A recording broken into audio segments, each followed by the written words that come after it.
మాధవాయ నమః, ఓం నరసింహాయ నమః, త్రివిక్రమాయ నమః, వసుదాయ నమః, జనార్దనాయ నమః. ఉత్తర దిక్కున కానొస్తందే తల్లే. అవునా?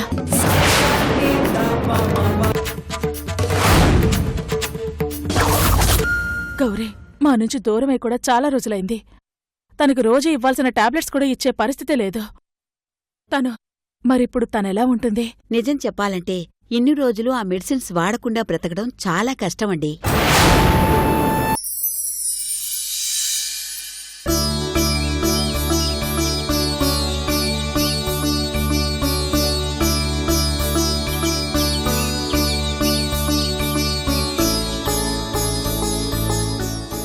అనయ్యా, అనయ్యా, వదనా, వదినా, ఏంటొదినా? ఏంటా కంగారు? ఏమైంది? వదనా, మన గౌరీ కనిపించింది వదనా.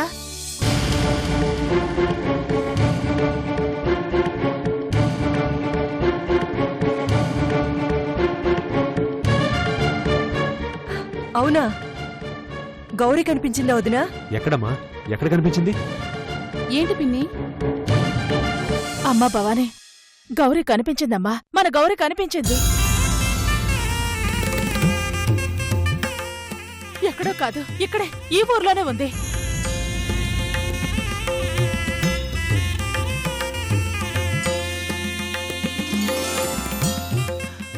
నిజంగానా? నిజంరా, నేను గుడికి వెళ్ళాను. అక్కడ గౌరీని ఎవరి కారులోనో వెళ్ళటం చూశానురా.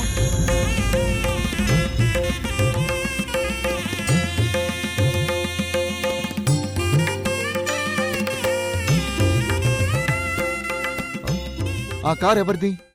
కార్ నెంబర్ ఎంత? ఏ కార్ అది? అది ఆ వివరాలేవీ నాకు తెలీదురా.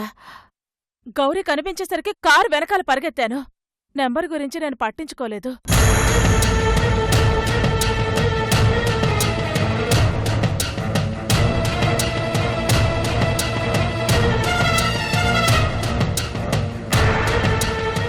నాకు గౌరీ కనిపించిందంటే వీళ్ళెవరూ నమ్మటం లేదమ్మా. నన్నొక పిచ్చిదాన్ని చూసినట్టు చూస్తున్నారు.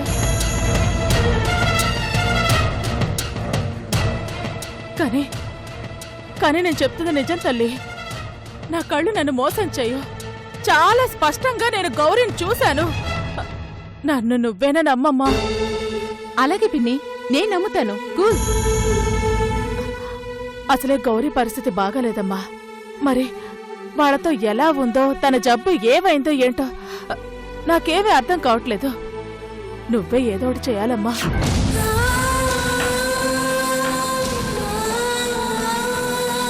ఏంటది నువ్వు మాట్లాడేది? అస్సలు అర్థం కావట్లేదు. గౌరీ కారులో వెళ్తుంది అంటావు, తన ఆరోగ్యం బాగోలేదంటావు. మరి నువ్వు చూసినప్పుడు ఎలా ఉంది? బాగానే ఉంది రేఖ. మరి గౌరీ పరిస్థితి బాగోలేనప్పుడు అంత ఆరోగ్యంగా ఎలా ఉంది? అంటే నువ్వు చూసింది గౌరీని కాదేమో?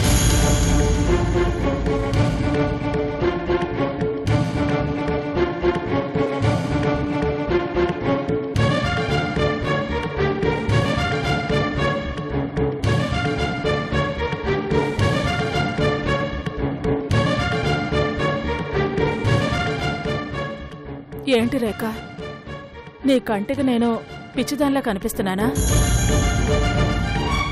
నేను చూసింది గౌరీని కాదని నా చేత చెప్పించాలని చూస్తున్నావా? ఏంటనయ్యా, నువ్వు చెప్పు, నేనంత పిచ్చిదానా?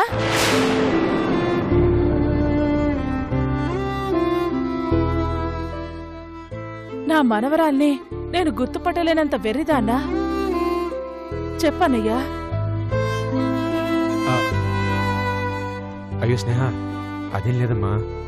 నువ్వు చెప్పింది కరెక్టే. నువ్వు గౌరీని చూసుంటావు. అవును. అమ్మా భవానీ, నువ్వైనా నా మాట విను తల్లి. ఇప్పటిదాకా గౌరీ ఎక్కడుందో ఏమైందోనని భయపడ్డాను. కాని గౌరీ ఇక్కడే ఉంది, ఈ ఊళ్ళోనే ఉంది. నీ చేతిలో అధికారం ఉంది. కాస్త మనసు పెట్టావు అంటే పాప దొరుకుతుందమ్మా. నా మాట నమ్మి కొంచెం వెతికించమ్మా.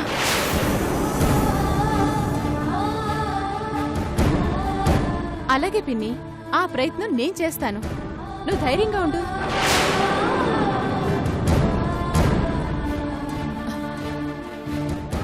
ఇప్పుడు నా మనసు కాస్త కుదుట పడిందమ్మా. ఇప్పటిదాకా నా గౌరీ అసలు బ్రతికుందా లేదా అని భయపడ్డాను. కానీ ఈ ఊళ్ళోనే ప్రాణాలతో ఉందని తెలిసిపోయింది. ఏదో ఒకరోజు నా దగ్గరకు వస్తుంది.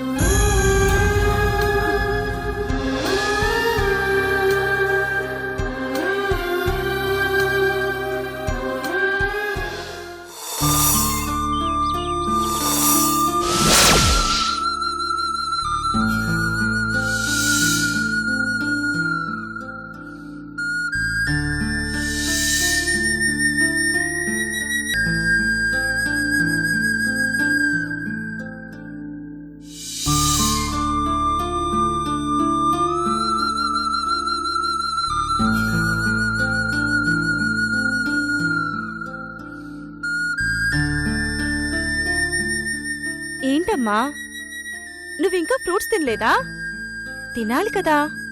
తినేసేయమ్మా. ఇదిగో అవి తినేసి ఈ పాలు తాగాలి.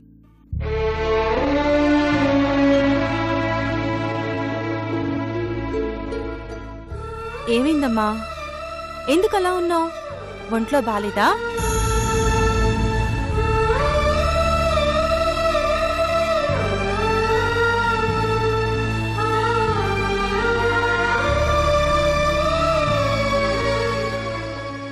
ఏంటమ్మా? బుజ్జా? బుజ్జి నువ్వేనమ్మా. ఇదిగో నువ్వు బుజ్జివి కాబట్టి ఈ రూమ్ నీది. ఈ ఇంట్లో ఉన్నవన్నీ నీవే. నువ్వేరమ్మా బుజ్జివి.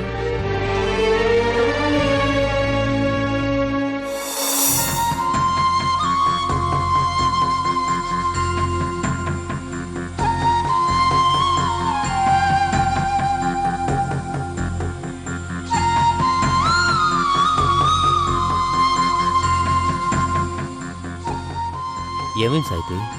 అదే నాకు అర్థం కావట్లేదండి. బుజ్జి ఫోటో చూస్తోంది, ఏదో అడుగుతోంది. నాకేం అర్థం కావట్లేదు. మనింట్లో ఉన్నవన్నీ నీవే అని చెప్పాను. బుజ్జివాడే ప్రతిదీ నీదే అని చెప్పాను. నువ్వే మా బుజ్జివని ఎంత చెప్పినా తను అర్థం చేసుకోవట్లేదు.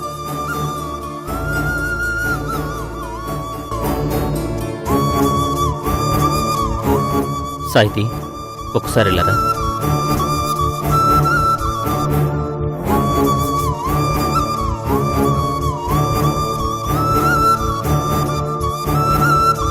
ఏంటండి? చూడు సాయితి, పాప మనల్ని అర్థం చేసుకోవాలంటే ముందు మనం పాప మనసును అర్థం చేసుకోవాలి.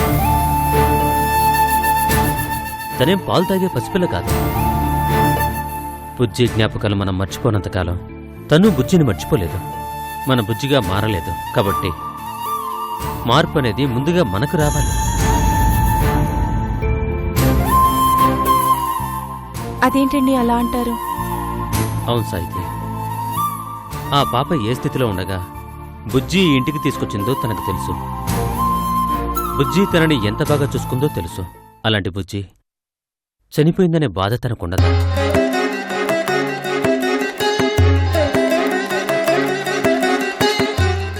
బుజ్జి ప్రాణం తనలో ఉంది అని తనకు తెలియాలన్నా, మనం తనని బుజ్జిలాగే అనుకుంటున్నామని తను గుర్తించాలన్నా ముందు మనం మన పాత బుజ్జిని మర్చిపోవాలి.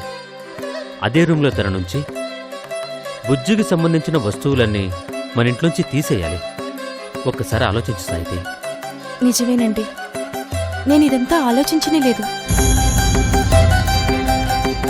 ఆలోచించాలి. ఎందుకంటే మనకి బుజ్జి ప్రాణం. ఆ ప్రాణం తానే అని పాప నమ్మాలి.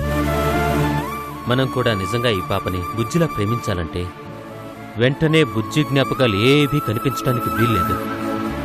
వెంటనే అవన్నీ తీసేసాయితే. అలాగేనండి, మీరు చెప్పింది 100% నిజం. ఇప్పుడే మార్చేస్తాను.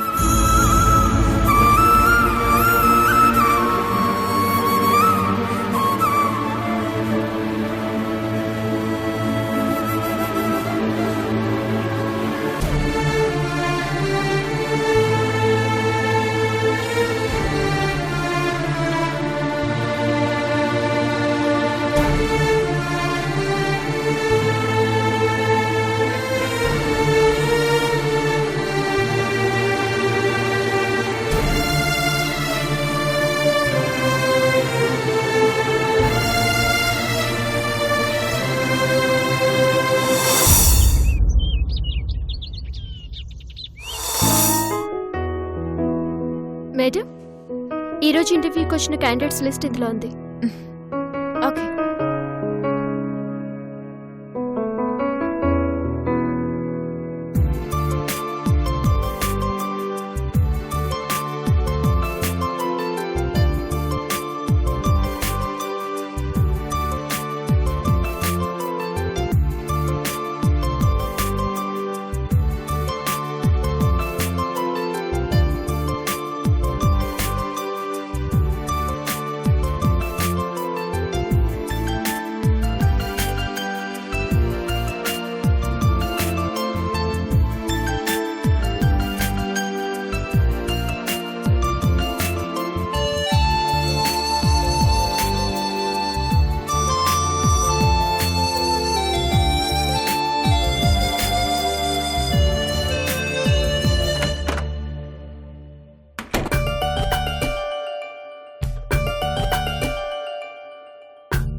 ఏదోలాగే జాబ్ వస్తే బాగుండు.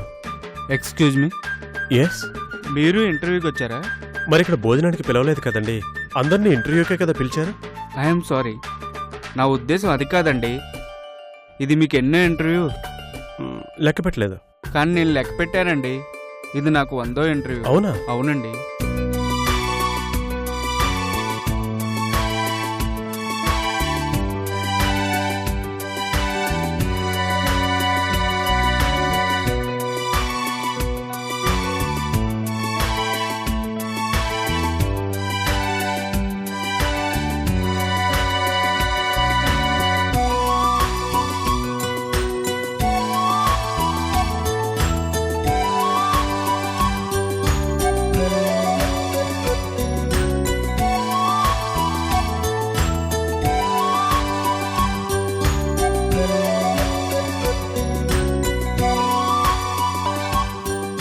You can go. Thanks.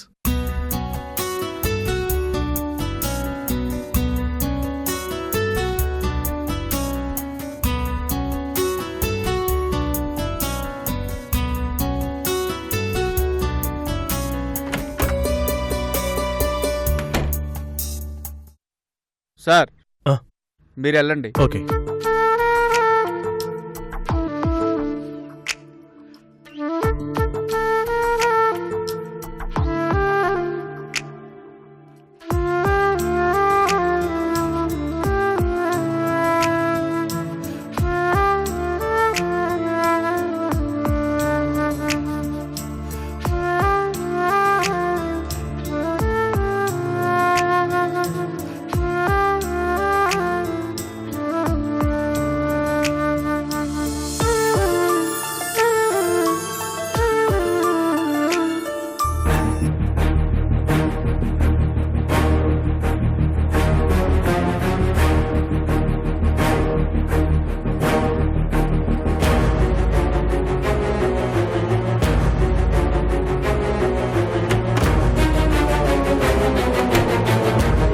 Good morning sir.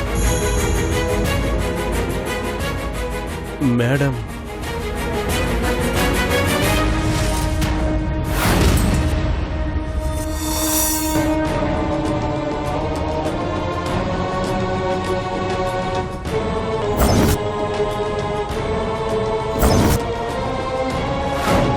డబ్బులు తీసుకో.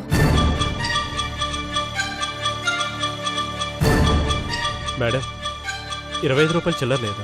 అవసరం లేదు, ఉంచుకో. మేడం, ఎవరిది నాకు ఒక్క పైసా కూడా ఎక్స్ట్రా అవసరం లేదు.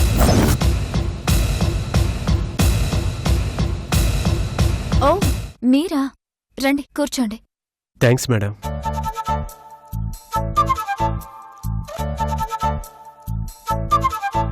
మీరు మెకానిక్ కదా? కాదండి, కానీ నాకు మెకానిజం కూడా వచ్చు. మరి ఆ రోజు ప్రొఫెషనల్ మెకానిక్ లా మాట్లాడారు. కొన్ని రోజులు ఆ పని కూడా చేశాను మేడం.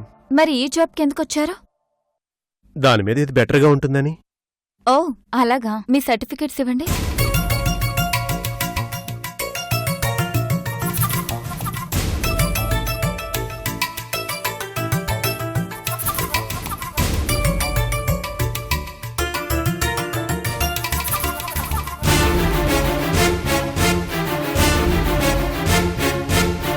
గుడ్.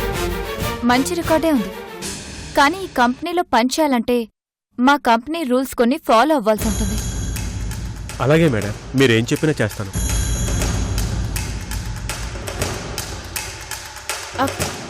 మీరెంత శాలరీ ఎక్స్పెక్ట్ చేస్తున్నారు? మినిమం 25,000 ఇస్తారనుకుంటున్నాను. లేదు, 12,500 మాత్రమే ఇస్తాం. అదేంటి మేడం, ఇంత పెద్ద కంపెనీ ఇలాంటి జాబ్కి పే చేసేది 12,500 మాత్రమేనా? ఎస్, మీకు గుర్తుందా? ఆ రోజు కారు బాగు చేయడానికి నా దగ్గర 3,475 రూపీస్ తీసుకున్నారు. ఆ రోజు నా అవసరం మీకు అవకాశం, కానీ ఈరోజు నాకు అవకాశం మీది అవసరం. మీకు ఇష్టమైతే జాబ్ మీదే. ఒక్క నిమిషం మేడం.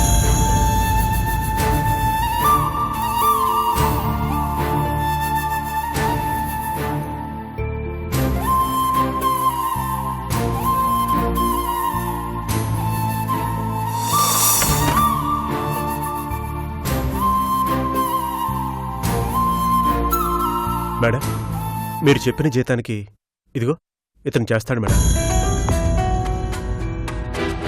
ఇతనికి చాలా మంచి రికార్డు ఉంది, నాకంటే చాలా షార్ప్. అన్నింటికీ మించి ఇతనికి ఉద్యోగం చాలా అవసరం మేడం. ఏంటి, అతనికి మీ రికమెండేషనా? లేదు మేడం, మీకే చిన్న అడ్వైజ్ అంతే. వస్తాను మేడం.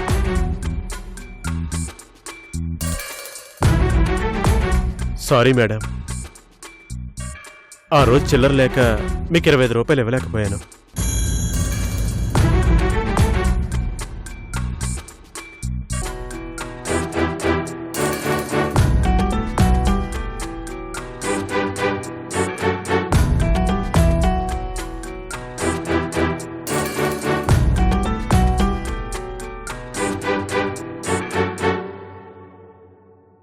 ఇవిగోండి.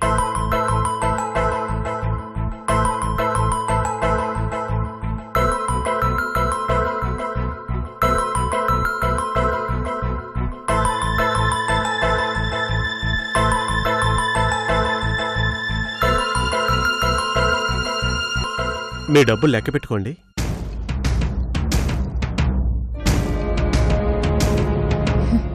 పని చేస్తే వర్కర్స్ కి టిప్ ఇస్తాం కదా, తీసుకోండి. నేను టిప్పు తీసుకునేవాడిని కాదు మేడం, నాది కాని ₹1 కూడా నాకు అవసరం లేదు. వస్తాను మేడం, బట్ ఇతనికి మాత్రం జాబ్ ఇవ్వడం మర్చిపోకండి. ఇది నా పర్సనల్ రిక్వెస్ట్.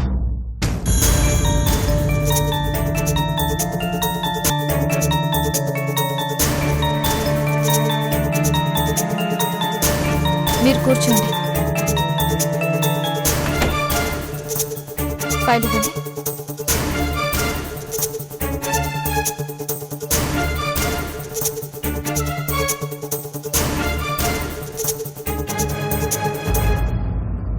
థ్యాంక్స్ స్వామి.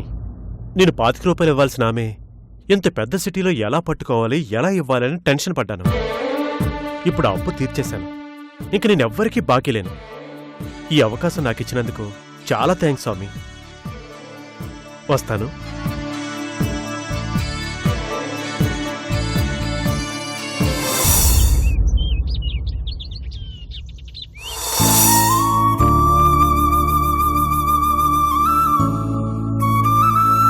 అమ్మా అమ్మా అమ్మా అమ్మా అత్తయ్య గుడికెళ్ళింది బావా.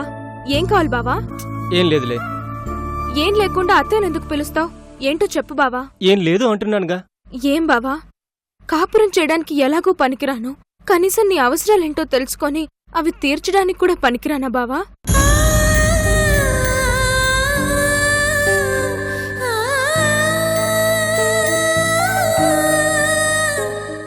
అమ్మొచ్చినట్టుంది, నేను వెళ్ళి తలుపు తీస్తాను. నువ్వు నీ పని చూసుకో.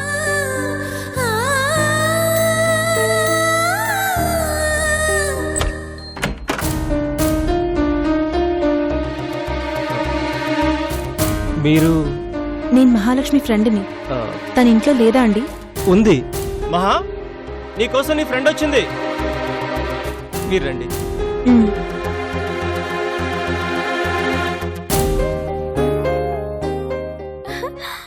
హాయ్ సుప్రజ, రారా.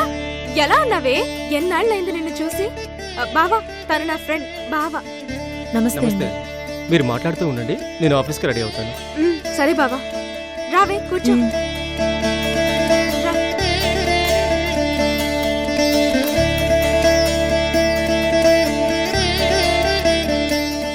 ఏంటి చెప్పా పెట్టకుండా మీ బావని పెళ్లి చేసుకుంటావా? నాలాంటి ఇంపార్టెంట్ పర్సన్స్ కూడా చెప్పవా? సారీనే, అనుకోకుండా మా పెళ్ళి అలా జరిగిపోయింది. అది సరే, నువ్వేంటి ఇంత సడన్ గా ఊడిపడ్డావు? ఈరోజు మధ్యాహ్నం ఎగ్జామ్ ఉందే, అందుకే వచ్చాను. ఎలాగో వస్తున్నాను కదా, నిన్ను చూసినట్టు ఉంటుంది, నాకు హోటల్ ఖర్చులు మిగులుతాయి కదా అని ఇలా వచ్చాను. సర్లేరా, కాఫీ తాగుతాం.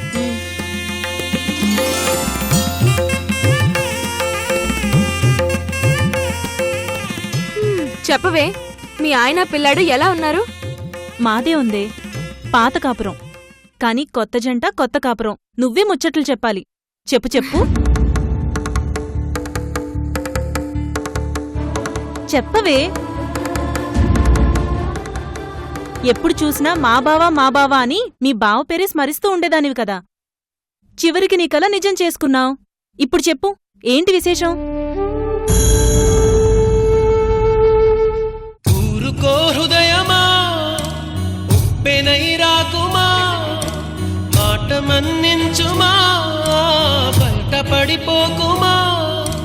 చెయ్యెత్తి దీవించే వేళ నీ కళ్ళలో జలపాతాల, నీ పేరు నిట్టూర్పుల జ్వాల. ప్రణయమా